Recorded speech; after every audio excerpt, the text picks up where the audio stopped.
तो autonomic nervous system का introduction के बाद अब हम आगे बढ़ रहे हैं ऑटोनॉमिक नर्वस सिस्टम में। और जैसे हमने बात की थी कि ऑटोनॉमिक जो नर्वस सिस्टम होता है उसमें बेसिकली 3 डिवीजन होता है, लेकिन अगर मेजर डिविजन्स की बात करें तो 2 मेजर डिवीजन होते हैं, तो वो है सिंपैथेटिक और पैरासिम्पैथेटिक। तो अब हम जो सिस्टम में जाने वाले हैं वो है पैरासिम्पैथेटिक सिस्टम। ठीक है, सो ऑलरेडी हमने डिस्कस कर लिया है कि क्या डिफरेंस होता है सिंपैथेटिक और पैरासिम्पैथेटिक में। तो होपफुली अगर नहीं है तो आप वो लेक्चर के थ्रू हो जाइए और उसके बाद ये लेक्चर आपको कंपैरेटिवली इजी हो जाएगा।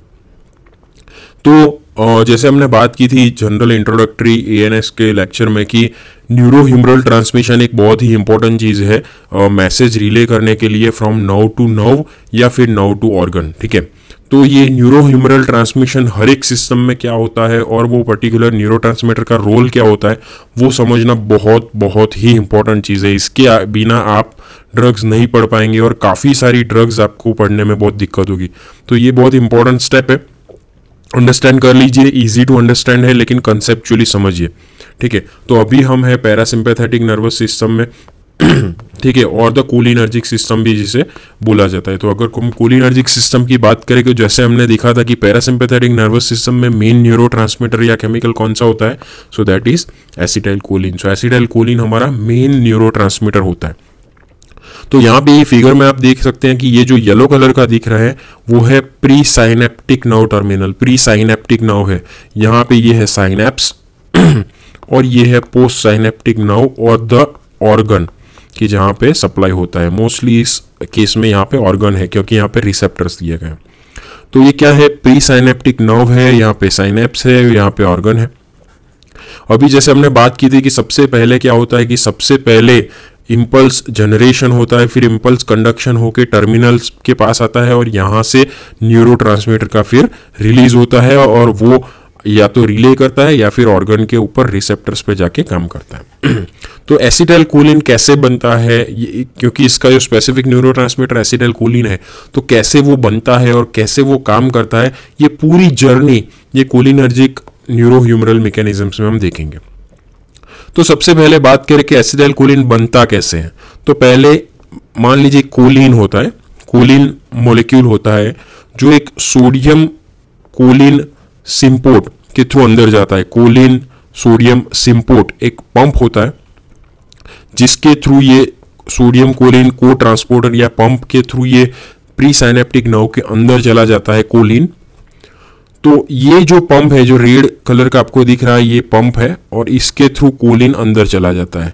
ठीक है, अभी कोलिन अंदर आने के बाद उसका एसिटाइलेशन होता है क्यों, और एसिटाइलेशन होने के बाद उसमें से एसिटाइल कोलिन बनता है। तो एसिटाइलेशन होने के लिए एक एंजाइम बहुत जरूरी है जिसे बोलते हैं कोलिन एसिटाइल ट्रांसफरेज। ये एंजाइम है कोलिन एसिटाइल ट्रांसफरेज कि जिसकी मदद से कोलिन का एसिटाइलेशन होता है और अब एसिटाइल कोलिन बन जाता है। लेकिन ये एसिटाइल कोलिन को अभी एक वेसिकल के अंदर जाना पड़ता है। जैसे हमने देखा था कि न्यूरोट्रांसमीटर्स वेसिकल्स के अंदर स्टोर्ड रहते हैं, तो वेसिकल्स के अंदर ले जाने के लिए भी एक पंप होता है। ये जो आपको ग्रीन कलर का दिख रहा है ये एक पंप है जो एसिटाइल कोलिन को वेसिकल्स के अंदर ले जाता है और वहां पे वो स्टोर्ड रहता है। अब जब भी यहाँ पे एक्शन पोटेंशियल पहुंचता है और कैल्शियम के थ्रू यहाँ पे डीपोलराइजेशन होता है तो ये एसिटाइल कोलिन अब यहाँ से रिलीज होता है कहाँ पे, साइनेप्स में। तो साइनेप्स में एसिटाइल कोलिन का रिलीज होता है। अभी रिलीज होने के बाद क्या होता है कि एसिटाइल कोलिन अपना एक्शन दिखाता है, अपने रिसेप्टर्स के ऊपर एक्ट करता है। तो अगर ऑर्गन पे एसिटाइल कोलिन के जो रिसेप्टर्स है जिसका नाम है मस्करेनिक रिसेप्टर्स और निकोटिनिक रिसेप्टर्स, ठीक है, तो इसके बारे में हम डिटेल में पढ़ेंगे क्या है रिसेप्टर्स, कितने टाइप के होते हैं कोलिनर्जिक सिस्टम में। तो उसके ऊपर वो काम करता है और काम कर जाने के बाद अब उसका एक्शन खत्म होता है। कैसे खत्म होता है, तो अब इसका जैसे हमने देखा था वो सेक्शन में न्यूरोह्यूमरल ट्रांसमिशंस के चैप्टर में कि अब उसका जो है मेटाबॉलिज्म होता है। तो ये एसिटाइल कोलिन का मेटाबॉलिज्म होता है। मेटाबॉलिज्म एक एंजाइम की मदद से होता है। उस एंजाइम का नाम क्या है, एसिटाइल कोलिन एस्टरेज। सो एसिटाइल कोलिन एस्टरेज नामक एंजाइम होता है और वो एसिटाइल कोलिन जो एस्टरेज है, कोलिन एस्टरेज एंजाइम है, एसिटाइल कोलिन एस्टरेज एंजाइम है, वो उसमें से एक तो एसीटेट अलग कर देता है और दूसरा कोलिन बनाता है। अगेन फिर से कोलिन का वो रीयूटिलाइजेशन होता है, पंप के थ्रू अंदर जाता है और ये पूरी साइकिल चलती रहती है। सो ये नॉर्मल मैकेनिज्म है न्यूरोट्रांसमीटर एसिटाइल कोलिन के बारे में इन पैरासिम्पैथेटिक सिस्टम। अभी यहाँ पे कुछ एरोज आपको इंपॉर्टेंट दिए गए हैं, वो क्या दिखा रहे हैं हम लोग डिस्कस करते हैं। तो जैसे मान लीजिए कि पहला पंप के अंदर कोलिन जा रहा था सेल के अंदर, उसको इनहिबिट कौन करता है? तो उसको एक ड्रग इनहिबिट करती है जो क्लिनिकली नहीं यूज होती है, लेकिन उसका नाम जानना बहुत जरूरी है। उसका नाम है हेमिकोलिनियम। तो ये जो हेमिकोलिनियम है, ये हेमिकोलिनियम कोलिन को अंदर जाने से रोकता है, ये पंप को इनहिबिट कर देता है। ठीक है, तो आपको ये पता चल गया कि इससे क्या होगा कि कोलिन अंदर नहीं जाएगा तो एसिटाइल कोलिन बनेगा नहीं। तो हेमिकोलिनियम यहाँ पे काम करता है। दूसरी जो ड्रग यहाँ पे दिखाई गई है उसका नाम है वेसामिकोल। वैसा दिख रहा है VSA, वेसामिकोल। तो वेसामिकोल कहाँ पे काम करती है कि जो एसिटाइल कोलिन बनकर अभी ग्रेन्यूल्स के अंदर या फिर वेसिकल्स के अंदर स्टोर फॉर्म में जाता है, तो ये पंप को ये इनहिबिट करता है। वो ड्रग का नाम है वेसामिकोल। फिर एक दूसरी ड्रग है जो बोट दिखाई है, वो बोट का नाम है बोटुलिनम टॉक्सिन। तो ये जो बोटुलिनम टॉक्सिन है, ये एसिटाइल कोलिन का साइनेप्स में रिलीज जो है वो अटकाता है, वो बंद कर देता है, तो यहां से रिलीज नहीं होगा। और इवेंचुअली एक ड्रग है जिसका नाम है एंटीकोलिन एस्टरेज। सो एंटीकोलिन एस्टरेज क्या करेगा? ये कोलिन एस्टरेज को इनहिबिट करेगा। कोलिन एस्टरेज इनहिबिट होगा तो एसिटाइल कोलिन का मेटाबॉलिज्म नहीं होगा। एसिटाइल कोलिन का मेटाबॉलिज्म नहीं होगा तो एसिटाइल कोलिन का लेवल बढ़ेगा, और एसिटाइल कोलिन का लेवल बढ़ेगा तो ज्यादा से ज्यादा फिर स्टिमुलेशन होगा निकोटिनिक और मस्केनिनिक रिसेप्टर्स का। तो कहने का मतलब ये है कि ऐसे कुछ ड्रग जैसे हेमिकोलिनियम हो गया, वेसामिकोल हो गया, बोटुलिनम टॉक्सिन हो गया, एंटीकोलिन एस्टरेज हो गए, ये कुछ ड्रग के एग्जांपल्स हैं कि आपको physiology of neurohumoral transmission of acetylcholine को मॉडिफाई कर सकते हैं। अगर आपको कम एसिटाइल कोलिन चाहिए तो उसके हिसाब से आप ड्रग चूज कर सकते हैं। अगर आपको ज्यादा एसिटाइल कोलिन चाहिए तो आप उसके हिसाब से ड्रग पसंद कर सकते हैं। ठीक है, ये होपफुली आपको पता चल गया होगा। इसके ऊपर से मैं आपको पूछता हूं, अगर मुझे एसिटाइल कोलिन का एक्टिविटी बढ़ाना है तो इसमें से कौन सी ड्रग यूज होगा? यस, राइट, कौन सी ड्रग यूज होगा? एंटीकोलिन एस्टरेज। एंटीकोलिन एस्टरेज जैसे बताया कि वो इनहिबिट करेगा मेटाबॉलिज्म, तो एसिटाइल कोलिन का लेवल बढ़ाना। अगर मुझे एसिटाइल कोलिन का लेवल कम करना है तो कौन कौन सी ड्रग्स में यूज कर सकता हूं? I can use hemicholinium, I can use vesamicol and I can use botulinum toxin. So ये कुछ ड्रग हम यूज कर सकते हैं। बोटुलिनम टॉक्सिन के बारे में कुछ आपको बता दूं जानकारी, इंपॉर्टेंट चीज है कि बोटुलिनम टॉक्सिन जो है वो अभी काफी क्लिनिकली यूज होता है। कहाँ पे? स्पेशली कॉस्मेटिक्स में ज्यादा यूज होता है। डिटेल में हम देखेंगे, लेकिन फिर भी आपको बता दें कॉस्मेटिक्स में बोटुलिनम टॉक्सिन का यूज होता है। और काफी क्लिनिकल कंडीशन जो स्पास्टिक कंडीशन है, काफी सारी स्पास्टिक कंडीशंस में कि जहां पे मसल का टोन बहुत बढ़ गया होता है, तो उस कंडीशंस में ये बोटुलिनम टॉक्सिन यूजफुल होता है। जैसे मान लीजिए कि फेस पे रिंकल्स आ गया हो, फेस पे रिंकल्स हो गए हो, तो रिंकल्स क्यों होते हैं कि मसल बहुत टेंस हो जाते हैं, तो इसीलिए रिंकल्स हो जाते हैं। तो वो मसल को लूज करना जरूरी है, तो उसके लिए बोटुलिनम टॉक्सिन्स के इंजेक्शंस दिए जाते हैं। इंजेक्शंस ऑफ बोटुलिनम टॉक्सिन दिए जाते हैं, जिससे क्या होता है कि वहां के मसल्स लूज होते हैं। कैसे लूज होते हैं? जैसे हमको पता है कि जो भी नर्व है वो मसल को सप्लाई करती है, तो यहाँ पे मेन न्यूरोट्रांसमीटर कौन सा रहता है? Acetyl choline. तो अगर हम एसिटाइल कोलिन कम कर देंगे तो मसल कॉन्ट्रैक्शंस कम हो जाएगा। तो ये बोटुलिनम टॉक्सिन क्या करेगा? ये जो रिलीज है वो बंद कर देगा, जिससे एसिटाइल कोलिन कम हो जाएगा और जिससे मसल कॉन्ट्रैक्शंस कम हो जाएगा। तो ऐसी स्पास्टिक कंडीशन जैसे रिंकलिंग हो गया फेस के ऊपर, आई के आजू बाजू हो गया, कुछ स्पास्टिक कंडीशन आई के आजू बाजू मसल्स की होती है जिसे बोलते हैं हम ब्लेफेरोस्पाज्म। ठीक है, ब्लेफेरोस्पाज्म भी बोलते हैं, जिसमें आई के आजू बाजू के मसल जो है वो स्टिफ हो जाते हैं, तो उस कंडीशंस में भी यूज होते हैं।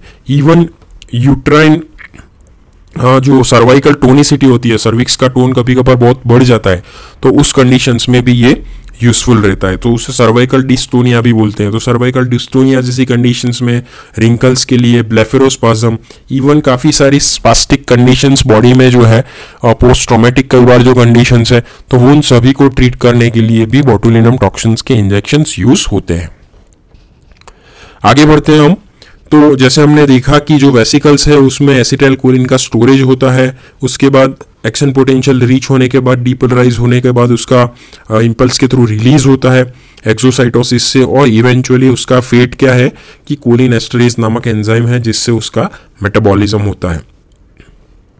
तो ये जो कोलिन एस्टरेज एंजाइम है जिससे एसिटाइल कोलिन का मेटाबॉलिज्म होता है वो यूजुअली दो टाइप के होते हैं। एक होता है ट्रू कोलिन एस्टरेज जिसे हम एसिटाइल कोलिन एस्टरेज भी बोलते हैं या फिर ट्रू कोलिन एस्टरेज भी बोलते हैं, जो यूजुअली मेटाबोलाइज करता है जो सभी कोलिनर्जिक साइट साइनेप्सिस और आरबीसीज में होता है।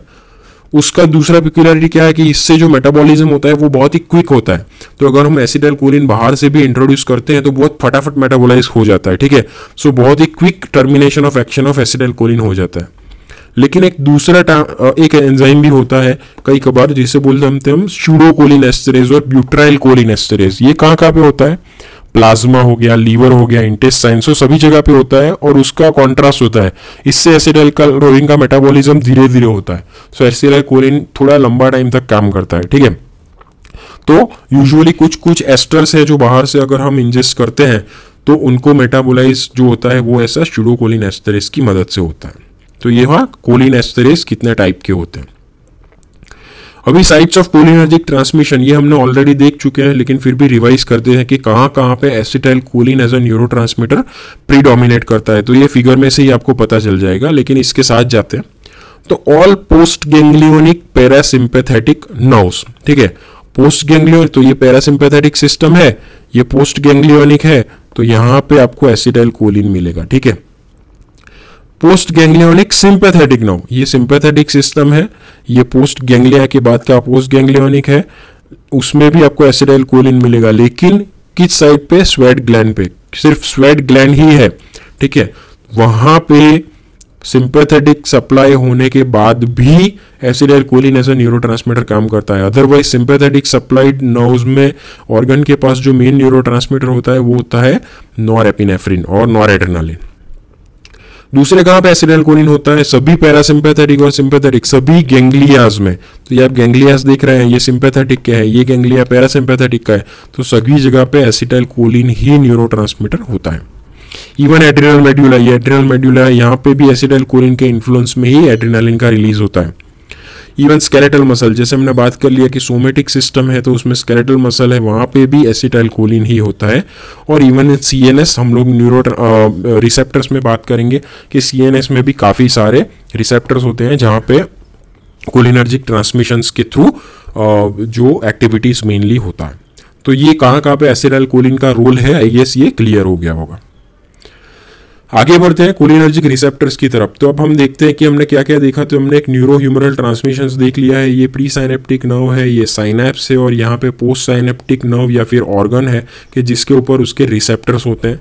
ये जो न्यूरोट्रांसमीटर एसिटाइल कोलिन का रिलीज होता है और ये एसिटाइल कोलिन अपने रिसेप्टर्स के ऊपर काम करता है। तो एसिटाइल कोलिन के जो रिसेप्टर्स है या फिर कोलिनर्जिक सिस्टम में जो रिसेप्टर्स हैं वो मेनली दो प्रकार के होते हैं। एक होते हैं मस्करेनिक रिसेप्टर्स जिसे M से रिप्रेजेंट किया जाता है, और दूसरा होता है निकोटिनिक रिसेप्टर जिसे N से रिप्रेजेंट किया जाता है। तो मस्करेनिक रिसेप्टर्स में वैसे तो काफी टाइप है, अभी M4 M5 भी आ गए हैं, लेकिन ये तीनों बहुत ही इंपॉर्टेंट है और मेजर ड्रग्स इसी के थ्रू काम करती है, ठीक है। सेम में जो निकोटिनिक है उसमें 1-2 नहीं होते, उसमें NN और NM होते हैं। ये जो छोटा n है वो डिनोट करता है नर्व्स, और ये जो छोटा m है वो डिनोट करता है मसल्स। तो ये जो न्यूरोमस्कुलर जंक्शंस होते हैं यहाँ पे NM टाइप के रिसेप्टर्स होते हैं, जो नर्व और मसल के बीच में जो जंक्शन होता है, जो नर्व जैसे मसल को सप्लाई करती है। तो यहाँ पे जो रिसेप्टर्स होता है वो NM टाइप के रिसेप्टर्स होते हैं मसल्स के ऊपर। और जो गैंग्लियाज यूजुअली होते हैं, जो गैंग्लियाज के अंदर दो नर्व्स का रिले होता है, वहां पे जो रिसेप्टर्स मोस्टली होते हैं वो न्यूरोनल होते हैं, इसलिए उसे NN से डिनोट करते हैं, ठीक है। तो ये निकोटिनिक रिसेप्टर्स की बात हो गई। तो अभी पहले देख लेते हैं कि मस्करेनिक रिसेप्टर्स क्या है, कहां पे होते हैं और उसका एक्शन कैसे होता है। ये बहुत ही इंपॉर्टेंट मोस्ट इंपॉर्टेंट चीज है। कंसेप्चुअली ये समझना बहुत जरूरी है। अगर आपने ये समझ लिया तो समझो कि आपका ANS क्लियर, लेकिन समझने के साथ रटना भी है। सो समझ के रटना है, ये चीज कभी भी आपको पूछे आपको याद होनी चाहिए। तो मस्करेनिक रिसेप्टर्स कौन कौन से हैं? पहली बात तो 5 प्रकार के हैं, लेकिन हम लोग अभी 3 के बारे में ही मेनली देखेंगे क्योंकि वो मोस्ट इंपॉर्टेंट है। तो M1, M2 और M3 3 है, पहले तो वो हमें पता चल गया। चलिए पहले बात करते हैं M1 रिसेप्टर्स की। तो कहां पे M1 रिसेप्टर्स लोकेटेड होता है, तो पहले हमको देखना है उसका लोकेशन किधर है। तो M1 रिसेप्टर्स का जो मेन इंपॉर्टेंट लोकेशन है वो है गैस्ट्रिक ग्लैंड्स एंड CNS, ये दो इंपॉर्टेंट लोकेशंस है। इसके अलावा गैंग्लियाज में भी होता है, लेकिन ये दो इंपॉर्टेंट लोकेशन है, gastric gland and CNS। Important क्यों? क्योंकि इसकी एक्शन प्रीडोमिनेंट है और वहां पे उसकी एक्शन के हिसाब से ड्रग्स बनाई गई है, तो इसीलिए ये दोनों के बारे में जानना बहुत जरूरी है। उससे होता क्या है, जो गैस्ट्रिक ग्लैंड्स पे M1 रिसेप्टर होते हैं, अगर हम उनको स्टिमुलेट करते हैं तो क्या होता है? अगर हम उनको स्टिमुलेट करते हैं तो गैस्ट्रिक एसिड का सिक्रीशन होता है, ठीक है। सो M1 रिसेप्टर स्टिमुलेट होने से ज्यादा गैस्ट्रिक एसिड रिलीज होता है। क्लियर? सेम वे CNS में M1 रिसेप्टर का स्टिमुलेशन होने से क्या होता है? एक तो पहले लर्निंग और मेमोरी के लिए और मोटर फंक्शंस के लिए बहुत ही जरूरी है। ऐसा बोलते हैं कि अल्जाइमर्स डिसीज जैसे हो जाता है, जिसमें मेमोरी लॉस हो जाता है, मोटर फंक्शंस कई बार इफेक्ट होते हैं, तो उनमें देखा गया है कि एसिटाइलकोलिन का लेवल कम होता है। सो एसिटाइलकोलिन बहुत ही जरूरी है, कोलिनर्जिक सिस्टम बहुत ही जरूरी है for memory enhancement, learning and motor functions. तो इसके लिए M1 रिसेप्टर्स कहाँ पे लोकेटेड है और उसका फंक्शन क्या है वो जानना जरूरी है। जो M1 रिसेप्टर है GQ टाइप के रिसेप्टर्स होते हैं। हमने G प्रोटीन कपल्ड रिसेप्टर्स में देखा था पहले, तो G प्रोटीन कपल्ड रिसेप्टर्स हैं, अलग अलग टाइप के। GQ टाइप का है, IP3DAG सिस्टम थ्रू काम करता है, ठीक है। बहुत चीज़ें हमने देखी है उसके बारे में जनरल फार्मिंग में, अगर नहीं है तो आप वहाँ पे जाके हमारा वीडियो देख सकते हैं। सो GQ टाइप के रिसेप्टर है, मोस्टली एक्साइटेटरी रिसेप्टर्स होते हैं। सो M1 रिसेप्टर कह सकते हैं कि काइंड ऑफ एक्साइटेटरी है और GQ टाइप ऑफ रिसेप्टर से काम करता है। फिर आता है दूसरा रिसेप्टर्स जिसका नाम है M2 रिसेप्टर्स, ठीक है। तो ये जो रिसेप्टर्स है पहले तो हम देख लेते हैं कि कौन सा टाइप का है। तो ये है GI, सो ये थोड़ा कॉन्ट्रास्ट हो गया, ये इनहिबिटरी रिसेप्टर्स है, ठीक है। सो ये इनहिबिटरी रिसेप्टर्स है, एडिनाइल साइक्लेज को इनहिबिट करता है, ठीक है। तो साइक्लिक EMP का लेवल कम हो जाता है, तो इस तरह से वो काम करता है। आप वो देख सकते हैं G प्रोटीन कपल्ड रिसेप्टर्स। सो यहां से क्या होता है, अगर इसको M2 रिसेप्टर्स को स्टिमुलेट करेंगे तो इनहिबिटरी इफेक्ट आएगा, ठीक है। तो पहले तो कहां कहां पे उसका लोकेशन होता है? सो मेन लोकेशन होता है हार्ट पे, एक ही हमें याद रखना है, हार्ट पे। लेकिन हार्ट में कहां पे? हार्ट भी दो टिश्यूज से बना होता है। एक जो होता है हार्ट की, जो हार्ट होता है उसमें एक होता है मसल टिश्यूज, कि हार्ट के अंदर मसल्स होते हैं कि जो उसकी पंपिंग के लिए रिस्पॉन्सिबल होते हैं, ठीक है, स्ट्रेंथ प्रोवाइड करते हैं। और दूसरी जो टिश्यू हार्ट में होती है उसे बोलते हैं हम लोग कंडक्टिव टिश्यूज, जो इंपल्स कंडक्शंस के लिए बहुत जरूरी है। जो इलेक्ट्रिकल इंपल्सिस हार्ट के अंदर जाते हैं, सो वो इंपल्स कंडक्शंस के लिए वो कंडक्टिव टिश्यू बहुत ही इंपॉर्टेंट है। तो M2 रिसेप्टर्स ये कंडक्टिव टिश्यूज के ऊपर होते हैं, मसल टिश्यूज के ऊपर नहीं होते। तो ये जो मस्करिनिक रिसेप्टर्स M2 है वो कंडक्टिव टिश्यूज के ऊपर होते हैं, जो इंपल्स जनरेशन और कंडक्शंस के लिए रिस्पॉन्सिबल है। जैसे हो गया SA node, AV node. SA node के वो इंपल्स जनरेशन के लिए जरूरी है, तो अगर M2 को स्टिमुलेट करेंगे तो इंपल्स जनरेशन कम हो जाएगा। इंपल्स जनरेशन कम होने से क्या होगा, बंदे का हार्ट रेट कम हो जाएगा, ठीक है। फिर वो होता है AV नोड पे, same way rate of conduction कम होगा, हार्ट रेट कम होगा, इलेक्ट्रिकल एक्टिविटी कम हो जाएगी, इवन वेंट्रिकुलर कॉन्ट्रैक्टिलिटी भी इवेंचुअली उससे कम हो जाएगी। सो ये मेन रोल है। सो इवेंचुअली क्या होगा कि थोड़ा बहुत कार्डियक आउटपुट भी कम हो जाएगा। तो ये इफेक्ट है स्टिमुलेशन ऑफ M2 रिसेप्टर को। M2 रिसेप्टर्स को स्टिमुलेट करते हैं तो बंदे का हार्ट रेट जो है उसका कम हो जाएगा।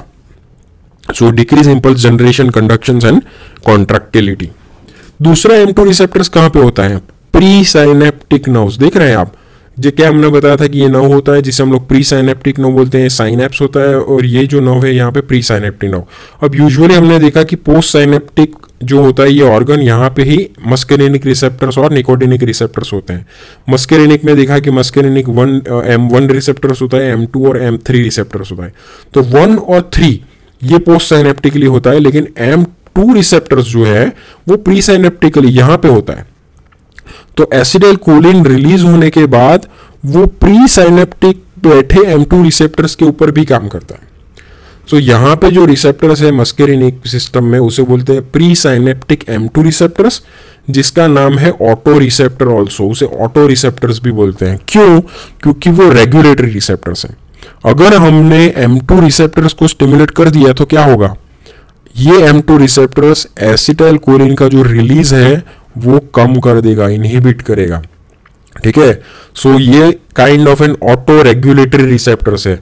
तो आपको ये पता होना चाहिए कि प्री साइनेप्टिक M2 रिसेप्टर्स क्या करेगा कि एसिटाइल कोलिन का रिलीज कम करेगा, अगेन इनहिबिटरी। क्यों? क्योंकि GI कपल्ड रिसेप्टर्स है, तो GI वाले रिसेप्टर्स इनहिबिटरी इफेक्ट करते हैं अगर उनको स्टिमुलेट किया जाए तो होपफुली आपको पता चल गया होगा क्या है M2 रिसेप्टर्स, क्या है ऑटो रिसेप्टर्स और क्या है उसका फंक्शंस। आगे बढ़ते हैं M3 रिसेप्टर्स के बारे में।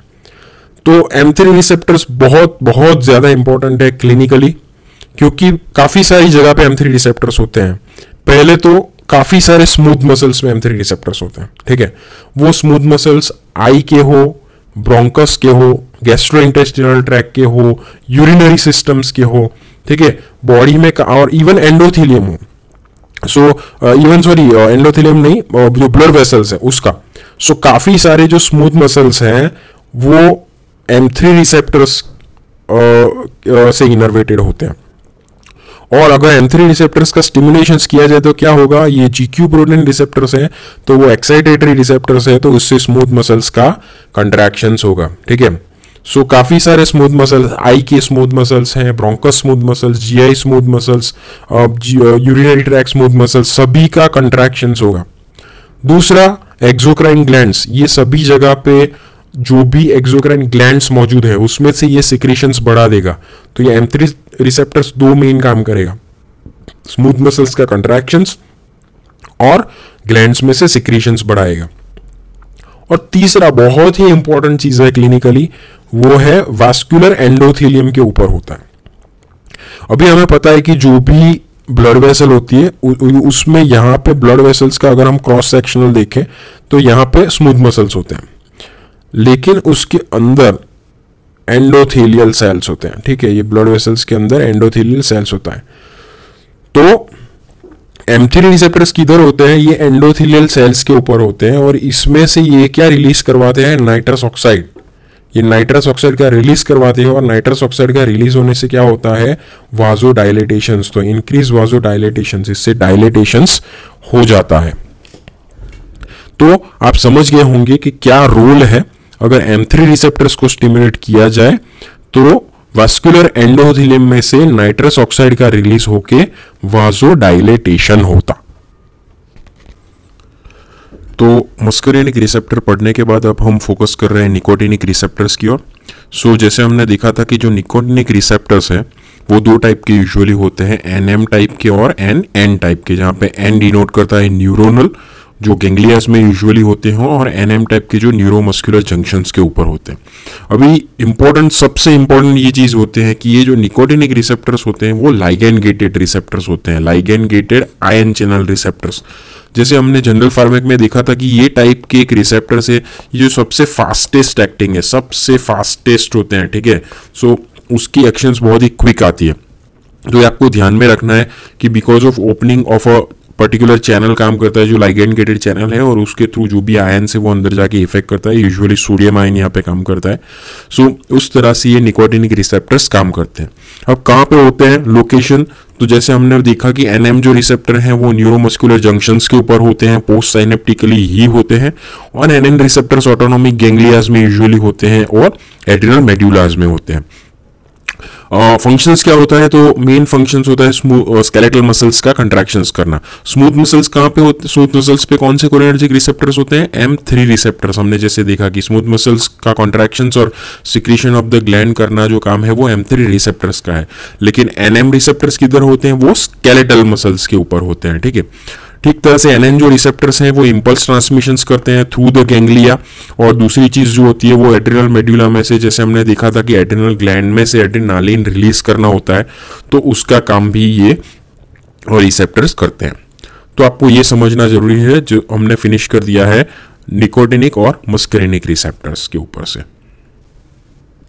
तो हम लोग ऑटोनोमिक नर्वस सिस्टम में है, और ऑटोनोमिक नर्वस सिस्टम में जैसे हमने देखा कि ANS के यूजुअली दो टाइप्स है, सिंपैथेटिक सिस्टम और पैरासिम्पैथेटिक सिस्टम। तो हम जो पैरासिम्पैथेटिक सिस्टम या फिर कोलिनर्जिक सिस्टम हम लोग समझ रहे हैं, और कोलिनर्जिक सिस्टम्स में हमने ऑलरेडी देखा है कि न्यूरो ह्यूमरल ट्रांसमिशन उसमें कैसे होता है, कौन सा न्यूरो ट्रांसमीटर्स उसमें इन्वॉल्व होता है, उसका क्या फेट होता है, और इवेंचुअली कौन से रिसेप्टर्स के ऊपर ये काम करता है। मोस्टली मस्करेनिक रिसेप्टर्स और निकोटिनिक रिसेप्टर्स के बारे में हमने देख चुके हैं।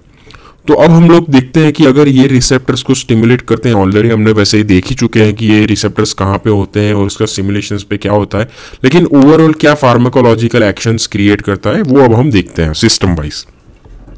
तो अगर हम मस्करिनिक रिसेप्टर को स्टिमुलेट करते हैं और अगर हम सिस्टम वाइज उसको थोड़ा बाइफरकेट कर ले तो अब थोड़ा हम डिटेल में समझ सकेंगे उसका क्या इफेक्ट आएगा इन पर्टिकुलर सिस्टम। तो हम लोग शुरू करते हैं आई में से। अब आई में कौन कौन से मस्करिनिक रिसेप्टर्स होते हैं और किस किस जगह पे होते हैं। जैसे आई में बहुत सारे स्ट्रक्चर्स होते हैं, बहुत सारे मसल्स होते हैं। तो आई में एक तो पहले सर्क्यूलर मसल ऑफ आइरिस होता है, एक सिलियरी मसल्स होता है और एक लैक्राइमल ग्लैंड होता है। इन तीनों जगह पे M3 रिसेप्टर्स हैं। देखते हैं हम वन बाय वन।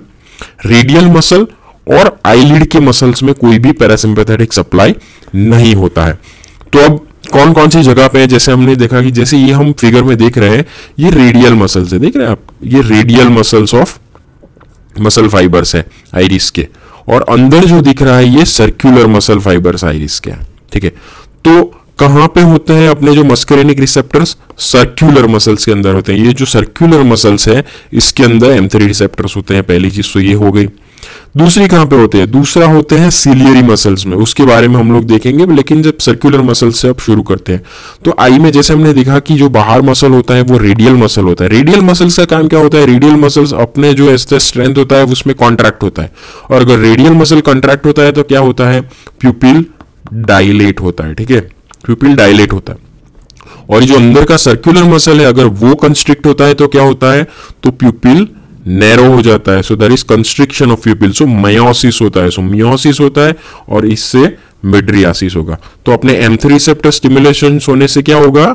मायोसिस होगा। सो मेन इंपॉर्टेंट ये चीज है कि आई में जो एक टाइप के स्मूथ मसल्स हैं वो है सर्कुलेटरी स्मूथ मसल्स और सर्कुलर मसल फाइबर्स, और उसके ऊपर M3 रिसेप्टर से अगर उनका स्टिमुलेशन करेंगे तो कंट्रैक्शंस होगा और उससे मायोसिस होगा, कंस्ट्रिक्शन ऑफ प्यूपिल होगा।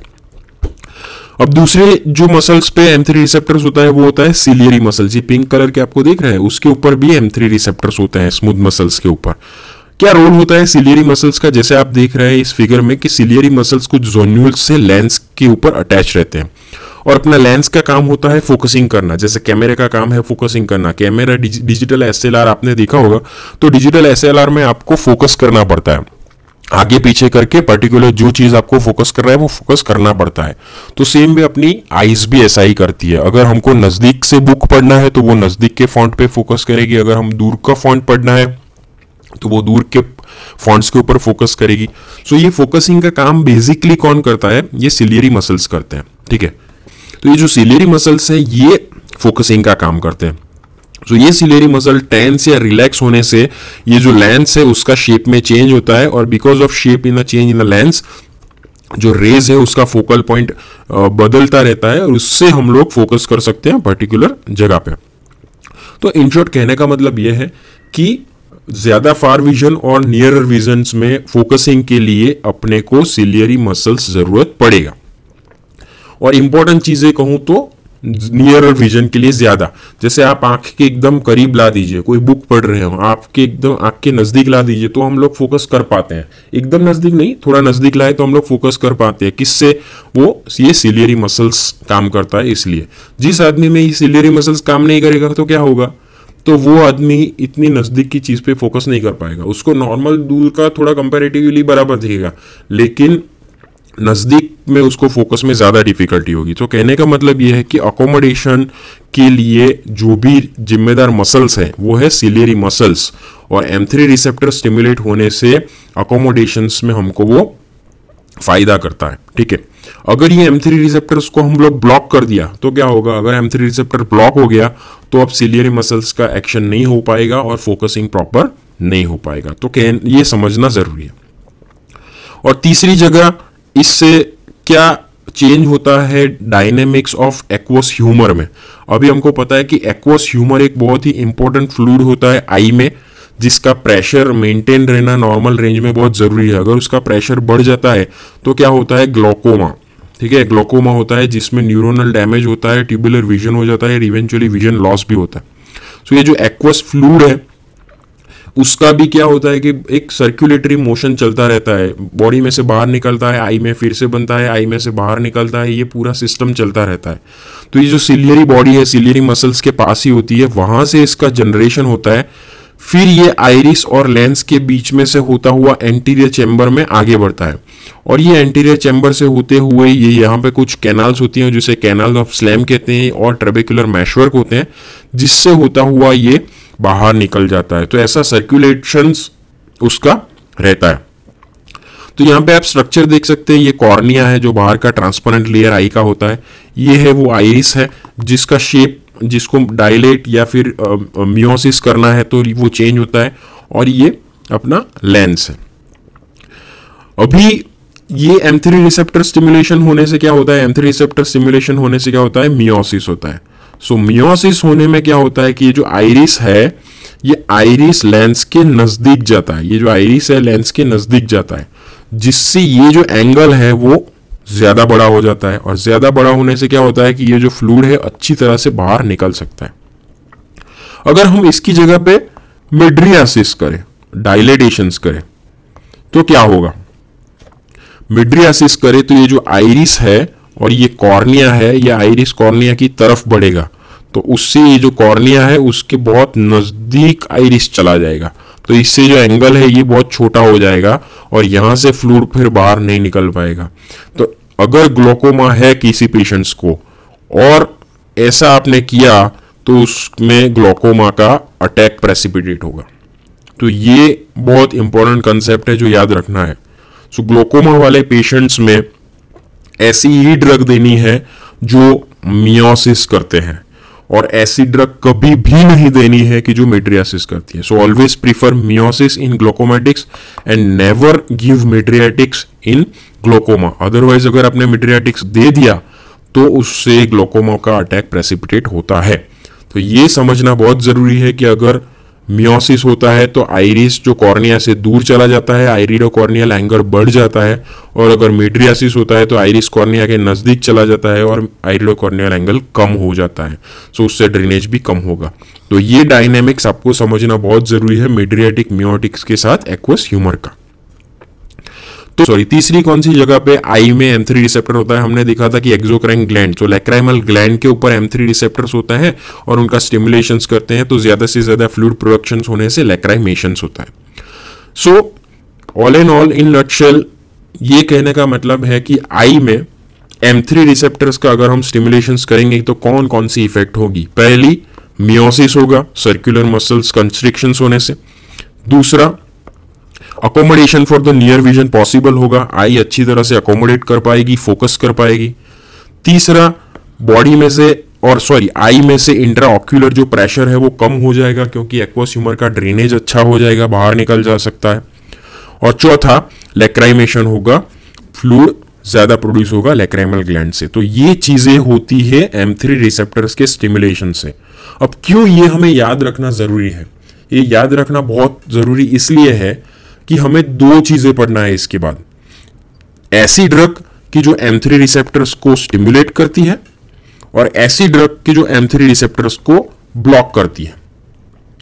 तो इससे इसका पूरा ऑपोजिट इफेक्ट हो जाएगा, ठीक है। तो अगर ब्लॉक करती है वो इफेक्ट, तो क्या होगा, मियोसिस नहीं होगा, अकोमोडेशन प्रॉपर से नहीं होगा, फोकसिंग डिफिकल्टी हो जाएगी, इंट्राऑक्यूलर प्रेशर बहुत ही बढ़ जाएगा और ड्राइनेस ऑफ आई हो जाएगा।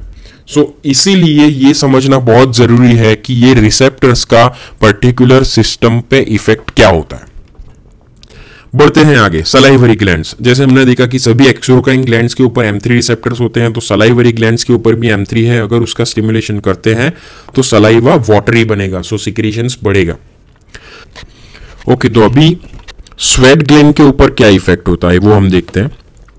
हमने देखा था कि हमारे पास एक पैरासिम्पैथेटिक सिस्टम है। अगर कोलिनर्जिक सिस्टम देखें उसमें मेन न्यूरोट्रांसमीटर एसिटाइलकोलिन है, और सिंपैथेटिक सिस्टम है उसमें मेन न्यूरोट्रांसमीटर है नॉरएड्रेनालिन और नॉरएपिनेफ्रिन। लेकिन सिंपैथेटिक में इसके अलावा माइनर न्यूरोट्रांसमीटर के तौर पे भी एसिटाइलकोलिन काम करता है। किस जगह पे, एक ही एक्सेप्शन है, दैट इज स्वेट ग्लैंड, ठीक है। सो सिंपैथेटिक सिस्टम होने के बाद भी यहां पे गैंग्लिया में से निकलने के बाद नर्व में से एसिटाइल कोलिन रिलीज होता है और वो स्वेट ग्लैंड के ऊपर काम करता है और उससे इंक्रीज स्वेट सिक्रीशंस होता है। So it's a part of sympathetic system, sympathetic system का पार्ट है, फिर भी माइनर न्यूरोट्रांसमीटर के तौर पे एसिटाइल कोलिन काम करता है और स्वेट ग्लैंड में से स्वेट रिलीज करवाता है, इंक्रीज सिक्रीशंस करवाता है। तो इसीलिए स्वेट ग्लैंड समझना बहुत जरूरी है कि ये पार्ट ऑफ वैसे तो सिंपैथेटिक सिस्टम है, लेकिन फिर भी एसिटाइल कोलिन के इन्फ्लुएंस में M3 रिसेप्टर्स के थ्रू यहां पे सिक्रीशंस ऑफ स्वेट इंक्रीज होता है। फिर कहां पे M3 रिसेप्टर्स होता है? लंग्स में होता है, लेकिन लंग्स में कौन सी टिश्यू पे? लंग्स में जो स्मूथ मसल्स ऑफ ब्रोंकाई होते हैं ना, वहां पे M3 रिसेप्टर्स होते हैं। और अगर उनका हम लोग स्टिमुलेशंस करते हैं तो हमने देखा था कि M3 रिसेप्टर्स का स्टिमुलेशन होने से क्या होता है, आई के अंदर स्मूथ मसल्स का क्या होता है, कंस्ट्रिक्शंस। तो यहाँ पे भी ब्रोंको कंस्ट्रिक्शंस होगा, ठीक है। सो ब्रोंकियल स्मूथ मसल्स है, अगर इसके ऊपर M3 रिसेप्टर्स है, उनका स्टिमुलेशन हम करते हैं तो उससे ब्रोंको कंस्ट्रिक्शंस होगा। तो अस्थमा वाले पेशेंट्स में ये दे सकते हैं? नहीं, अस्थमा वाले पेशेंट्स में ये डिफिकल्टी होगा। तो कौन सा काम आएगा ड्रग अस्थमा वाले पेशेंट में? ऐसा ड्रग काम आएगा कि जो M3 रिसेप्टर्स को ब्लॉक करता हो, ठीक है। आगे देखेंगे म्यूकस ग्लैंड, वहां पे म्यूकस ग्लैंड भी होती है लंग्स में, ब्रोंकाई में, उसका स्टिमुलेशन M3 रिसेप्टर करने से क्या होगा, जैसे हर एक ग्लैंड्स में से सिक्रीशन बढ़ाता है, यहां पे भी ब्रोंकियल सिक्रीशंस बढ़ा देगा। हार्ट में आते हैं, जैसे हमने देखा था कि हार्ट के अंदर कंडक्टिव टिश्यूज में मेनली कोलिनर्जिक इनर्वेशंस होता है। जो कंडक्टिव टिश्यू वो है सबसे पहले तो एसए नोड, एवी नोड। जो एसए नोड है हार्ट रेट कम करेगी, हमने देखा था, क्योंकि ये जीआई कपल्ड रिसेप्टर से काम करता है, उसे नेगेटिव क्रोनोट्रोपिक इफेक्ट भी बोलते हैं। एट्रिया में M2 रिसेप्टर्स होता है तो फोर्स ऑफ कंट्रैक्शंस भी कम होगा एट्रिया और वेंट्रिकल थ्रू, वो से नेगेटिव आयनोट्रोपिक इफेक्ट बोलते हैं, और कंडक्शंस भी कम होगा एवी नोड के थ्रू, सो डिक्रीज कंडक्शन वेलोसिटी। तो हार्ट में ओवरऑल नेगेटिव इफेक्ट क्रिएट करता है कौन? M3 नहीं, यहां पे जो रिसेप्टर्स है वो बेसिकली है M2 रिसेप्टर्स। जब तक हमने आगे सिस्टम में बात की वो सब M3 के बारे में बात की है, ठीक है। अब हम यहाँ पे बात करेंगे M2 के बारे में, क्योंकि M2 वो ऑटो रिसेप्टर्स है जैसे हमने देखा था, और वो इनहिबिटरी रिसेप्टर्स है, जीआई कपल्ड रिसेप्टर्स थ्रू काम करता है। ओके, तो अब हम बात करते हैं ब्लड वेसल्स के बारे में। जैसे कि हमें पता ही है कि जो M3 रिसेप्टर्स है वो एंडोथेलियम के अंदर होते हैं, ठीक है। तो अगर ये ब्लड वेसल्स का अगर हम क्रॉस सेक्शनल एरिया देखें तो अंदर की साइड पे एंडोथेलियल सेल्स होते हैं, और जो M3 रिसेप्टर्स के इन्फ्लुएंस में नाइट्रस ऑक्साइड रिलीज करते हैं, ठीक है, जिसे हम ऑल्सो बोलते हैं हम लोग एंडोथेलियम डिराइव्ड रिलीजिंग फैक्टर भी उसे बोलते हैं, और नाइट्रस ऑक्साइड भी उसे कहा जाता है। एंड दैट नाइट्रस ऑक्साइड और EDRF प्रोड्यूसेस वाजोडाइलेशंस, उससे वाजोडाइलेटेशंस होता है। सो आर्टरी में डायरेक्टली कोई नर्व सप्लाई नहीं होती है, ठीक है, ऐसी कोई नर्व सप्लाई नहीं होती है। वहां पे M3 रिसेप्टर्स एंडोथेलियम के ऊपर होते हैं, और जब भी वो M3 रिसेप्टर्स का हम लोग स्टिमुलेशंस करते हैं, और या फिर एसिटाइल कोलिन के इन्फ्लुएंस में स्टिमुलेशन होता है उसका, तब भी एंडोथेलियम में से EDRF रिलीज होता है और वाजोडाइलेटेशंस होता है, ठीक है। तो उससे क्या होता है, इवेंचुअली ब्लड प्रेशर नीचे हो जाता है, फॉल इन ब्लड प्रेशर होता है। जैसे हमें पता ही है कि जब भी बॉडी में ब्लड प्रेशर डाउन होता है, ये हम CVS के सेक्शन में पढ़ेंगे, जब भी बॉडी में आप सडनली ब्लड प्रेशर डाउन करते हो तो रिफ्लेक्स मैकेनिज्म डेवलप हो जाता है, ठीक है। तो दो रिफ्लेक्स मैकेनिज्म होता है, एक जो रिफ्लेक्स मैकेनिज्म है वो बैरो रिसेप्टर रिफ्लेक्स सिस्टम है। उससे क्या होता है कि हार्ट रेट बढ़ने लगता है, तो हार्ट रेट कंपनसेट करने के लिए हार्ट रेट बढ़ जाता है। और दूसरा एक जो मैकेनिज्म होता है that is renin angiotensin system, जिसे RAS भी बोलते हैं, तो वो भी एक्टिवेट हो जाता है, ठीक है। सो उस टाइप का बैरो रिसेप्टर सिस्टम जो है एक जो मेनली इमीडिएटली एक्टिवेट होता है, और जिससे रिफ्लेक्स टेकिकार्डिया होता है। तो जब भी सडनली आप ब्लड प्रेशर फॉल करते हो किसी भी चीज से, तो उससे रिफ्लेक्स टेकिकार्डिया होता है। वेन्स में ऐसा कोई भी M3 रिसेप्टर्स या फिर इनोवेशंस नहीं होता है, जिससे मेन वेन्स पे इफेक्ट नहीं होती है। मेन जो इफेक्ट होती है दैट इज ऑन आर्टरीज, और आर्टरीज पे ज्यादा इफेक्ट होने की वजह से ब्लड प्रेशर सडनली फॉल कर जाता है और रिफ्लेक्स टेकिकार्डिया हो जाता है। गैस्ट्रोइंटेस्टिनल सिस्टम की बात करते हैं। अभी M3 रिसेप्टर्स जो है, जैसे हमने देखा था कि सभी स्मूथ मसल्स पे होते हैं, जैसे smooth muscle cells of I, smooth muscle cells of bronchus, वैसे ही जो GI ट्रैक के जो स्मूथ मसल्स होते हैं उसके ऊपर होते हैं। उससे बेसिकली होता क्या है कि जब भी उसे एक्टिवेट करते हैं M3 रिसेप्टर्स को, तो smooth muscle associated M3 receptors contract करने लगते हैं, ठीक है। तो जो गैस्ट्रिक स्मूथ मसल्स है उससे कंट्रैक्शंस होता है और वो कंट्रैक्शंस की वजह से गैस्ट्रिक मोटिलिटी बढ़ जाती है, ठीक है। सो गैस्ट्रिक मोटिलिटी और जो टोन होता है, जो smooth muscles associated with intestine होता है, उससे उसका कंट्रैक्शंस होता है और मोटिलिटी बढ़ जाती है।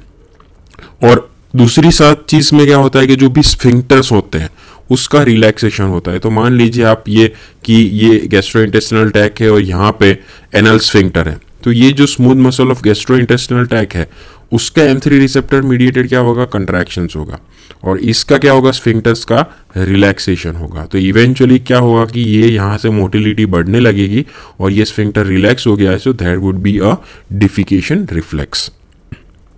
दूसरी एक चीज, GI ट्रैक्ट में स्टमक होता है और स्टमक में एसिड सिक्रीशंस होता है गैस्ट्रिक ग्लैंड्स में से। सो इसके इन्फ्लुएंस में गैस्ट्रिक ग्लैंड्स में से एसिड सिक्रीशन बढ़ने लगेगा। सो M3 रिसेप्टर्स दो काम करते हैं GI ट्रैक्ट्स में, कि जो एसिड सिक्रीशंस है वो गैस्ट्रिक ग्लैंड में से बढ़ा देते हैं, और दूसरा है कि स्मूथ मसल कंट्रैक्ट करने से डिफिकेशन रिफ्लेक्स होता है। दूसरा जो रिसेप्टर्स रिस्पॉन्सिबल है एसिड सिक्रीशन बढ़ने के लिए वो है M1 रिसेप्टर्स एज वेल, ठीक है। M1 रिसेप्टर्स के इन्फ्लुएंस में भी गैस्ट्रिक जो पैराइटल सेल्स स्पेसिफिकली होते हैं वो पैराइटल सेल्स में से HCl सिक्रीशन बढ़ने लगता है, और under this increase HCl secretion gastric acid secretions भी बढ़ता है।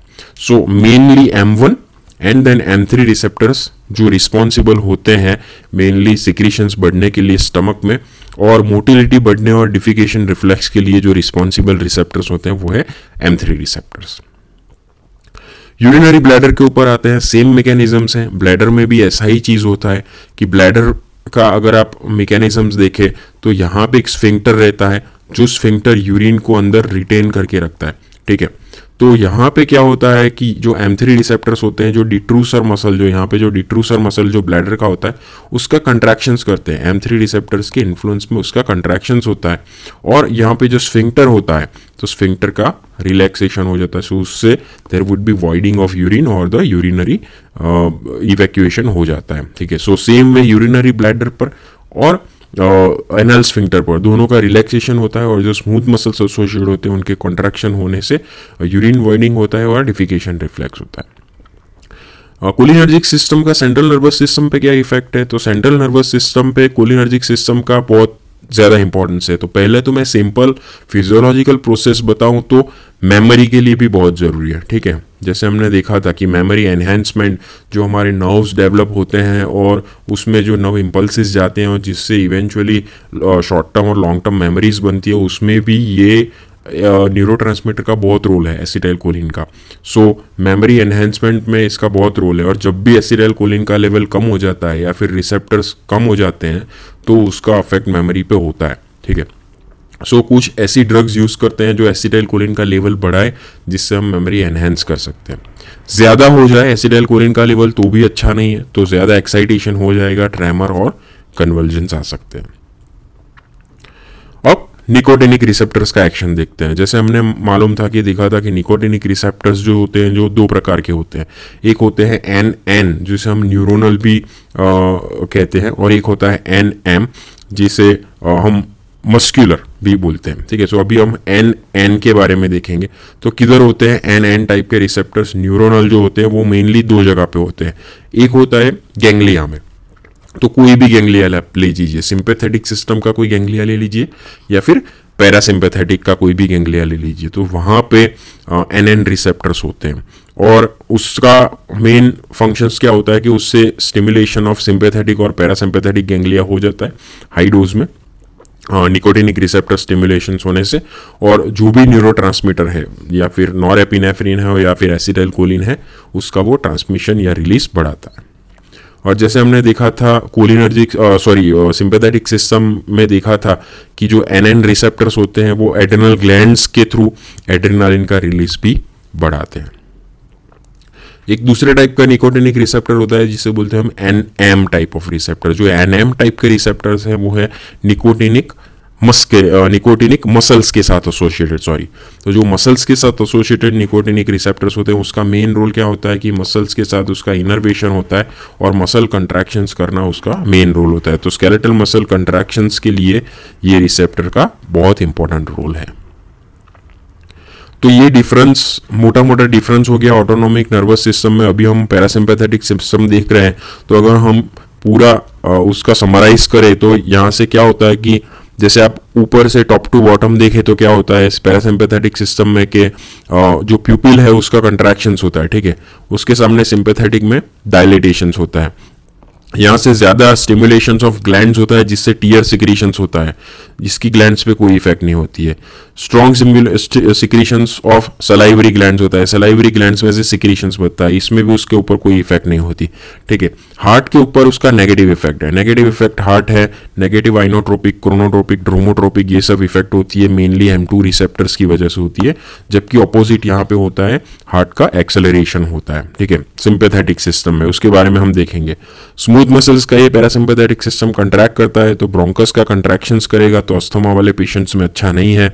स्टमक और इंटेस्टाइन का मोटिलिटी बढ़ाएगा, सिक्रीशंस यहाँ पे बढ़ा देगा, ठीक है, इंटेस्टिनल मोटिलिटी बढ़ाएगा, ब्लैडर को भी इवेंचुअली स्फिंक्टर रिलैक्स करेगा, जिससे क्या होगा कि वॉइडिंग ऑफ यूरिन होगा, तो वॉइडिंग ऑफ यूरिन होगा, वॉइडिंग ऑफ डिफिकेशन रिफ्लेक्स भी इससे होगा। और नाइट्रस ऑक्साइड रिलीज होने की वजह से जो भी पीनाइल जो वेसल्स होती है, ब्लड वेसल्स, उनका डायलेटेशंस होता है, और पीनाइल वाजो डायलेटेशंस होने की वजह से पेनाइल ब्लड फ्लो बढ़ जाता है, जिससे इरेक्शन होता है, ठीक है। जबकि सिंपैथेटिक सिस्टम में क्या होता है कि यहाँ पे ब्रोंकस डायलेट्स होता है, opposite effect on GI and urinary tracts पे ऑपोजिट इफेक्ट होती है। यहाँ पे जो रिफ्लेक्स सिंपैथेटिक सिस्टम में ऐसा होता है कि यूरिनरी रिफ्लेक्स और यूरिनरी वॉइडिंग और जो डिफिकेशन है वो प्रिवेंट होता है, और इवेंचुअली इट्स प्रोड्यूसेस इजैक्यूलेशन। सो जो इजैक्यूलेशन है, सेमिनल फ्लो जब बाहर आता है ऑर्गेज्म के टाइम पे ऊपर, तो जो इजैक्यूलेशन है that is under sympathetic control, ठीक है। So erection is under parasympathetic control और इजैक्यूलेशन है that is under sympathetic control.